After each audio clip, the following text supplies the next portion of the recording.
Hi everyone, and welcome to this assembly to celebrate LGBT History Month in the UK.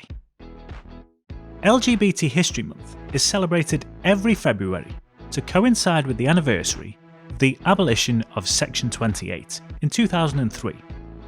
It has been celebrated in the UK since 2006, however, the event began in the USA in 1994. The aim of LGBT History Month is to promote equality and diversity for the benefit of everybody. So let's consider what LGBT actually means. L stands for lesbian, which is a woman who is attracted to other women. G stands for gay, a man or woman who is attracted to people of the same sex.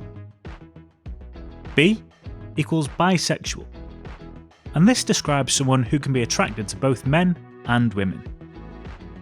T is transgender. This is a person whose gender identity is different from the sex that they were assigned at birth. Now, often there is a plus added to the end of this acronym, and this is to include any other sexuality or gender that people choose to identify with. It's likely that you will know of many famous people who are LGBT.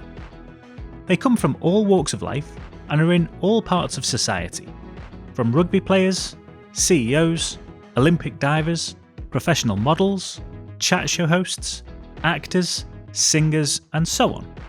They are as diverse as everybody else. Let's take a look now at a timeline of LGBT rights in England and Wales. In 1967, the Sexual Offences Act decriminalised sex between two men over the age of 21, so it was no longer illegal for two men to have sex. In 1969, the Stonewall riots occurred in New York in response to police brutality against gay people, and this was seen as a key moment to raise awareness about LGBT equality. And in 1972, the first ever Pride March was held in London. In 1988, Section 28 was introduced, which banned schools from promoting homosexuality, which effectively stopped schools from supporting LGBT students struggling with bullying, and it stopped schools from educating people about LGBT issues. In 1992, the World Health Organization declassified same-sex attraction to no longer be considered a mental illness. In the year 2000, the UK government changed the age of consent for homosexual couples to be the same as heterosexual couples, which is 16 years old, and the ban was lifted on LGBT people serving in the armed forces. In 2002, same-sex couples were granted equal rights to adopt children. In 2003, Section 28 was repealed, which means it was no longer against the law to discuss LGBT issues in school. And it's also one of the reasons why we were able to show you this video today. In 2004, the Gender Recognition Act allowed trans people to legally recognise their own gender.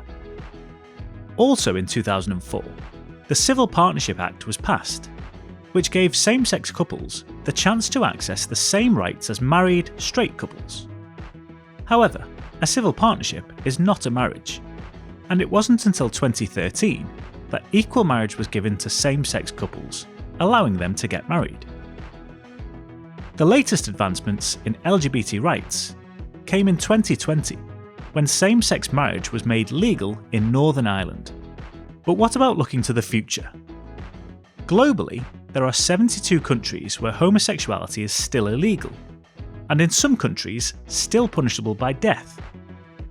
Many of these laws were imposed during British colonial rule. There is also a disproportionate number of young LGBT people who are homeless, and LGBT people tend to have higher rates of mental illness. Now, let's consider some contributions of LGBT people to our society. First is Sally Ride. She was LGBT, and she was the first American woman in space. Next is Alan Turing. Alan Turing broke the German Enigma code that is widely credited with reducing the casualties during the Second World War and shortening the war by as much as 2 years. He's also credited with being the inventor of the modern computer. In America, Harvey Milk was the nation's first openly gay elected official. And finally, Bayard Rustin. He was the chief organiser of the Washington March when Martin Luther King delivered his famous "I Have a Dream" speech. Now, let's consider the rainbow symbol. This symbol has long been adopted by the LGBT community to represent acceptance and safety. You may see people in the community, in workplaces or even schools, wearing rainbow lanyards and badges. This is as a symbol to show that they respect that people are different, and, more importantly, that diversity is worth celebrating.